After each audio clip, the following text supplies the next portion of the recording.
روزہ، نماز اور صدقہ ان سب سے زیادہ بڑا افضل عمل میں تمہیں بتانے لگا ہوں۔ تو صحابہ کرام نے عرض کی کہ اللہ کے رسول صلی اللہ علیہ وسلم کیوں نہیں، ضرور بتائیں۔ تو آپ نے فرمایا کہ آپس میں صلح کرانا یہ ان سب سے بڑا عمل ہے نیک۔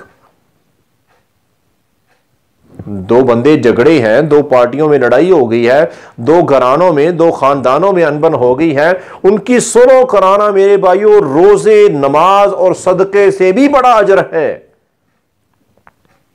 اتنا بڑا مقدس عمل ہے، کیونکہ آپ نے فرمایا کہ آپس کا جو فساد ہے یہ دین کو مٹا کے رکھ دیتا ہے،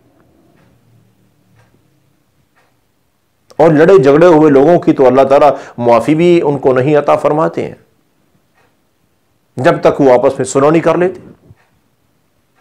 اس لیے آپ نے فرمایا کہ یہ بہت بڑا نیک عمل ہے صلح کرانا۔ تو اس لیے ہمیں چاہیے کہ ہم غور کریں، ہمارے کو دوست و احباب، ہمارے کو رشتہ دار، غیر رشتہ دار، ہمارے قریبی دور کے کوئی ہمسائے، جہاں کہیں بھی ہمیں پتہ چلے کہ کوئی لڑا ہے، کوئی جھگڑا ہے، کسی کا جھگڑا ہو گیا ہے، مکمل کوشش کریں ان کو صلح کرانے کی۔